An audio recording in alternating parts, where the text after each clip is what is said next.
La pénurie d'anesthésistes qui touche le Québec serait aggravée par les anesthésistes eux-mêmes. Autrement dit, seraient-ils des pompiers pyromanes, accusés de ralentir l'embauche de médecins étrangers. Mais avant de pratiquer ici, les médecins français doivent suivre un stage de 3 mois. C'est clairement du blocage. Je ne sais pas pour quelle raison autre que syndicale. Le ministre affirme que l'Association des anesthésiologistes ralentit l'octroi des stages. La réponse du berger à la bergère. Pour des raisons éthiques et professionnelles, il n'y a jamais eu de blocage. Québec souhaite faire venir ici une 50aine d'anesthésiologistes français et en plus une centaine de médecins de famille français.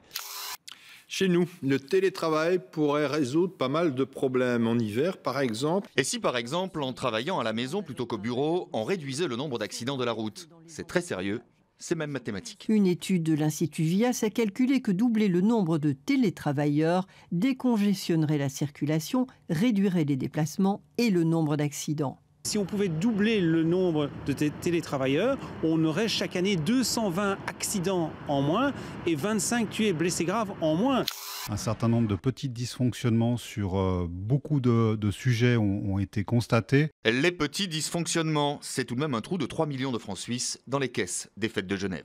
Conséquence, l'organisateur et le directeur de Genève Tourisme ont été démis de leurs fonctions. Les fêtes de Genève, c'est plus d'1 million de visiteurs tous les étés, mais l'année prochaine, ceinture. Elle sera en tout cas pas aussi grande que ce que ça l'a été par le passé. L'avenir des fêtes de Genève n'a jamais été aussi incertain.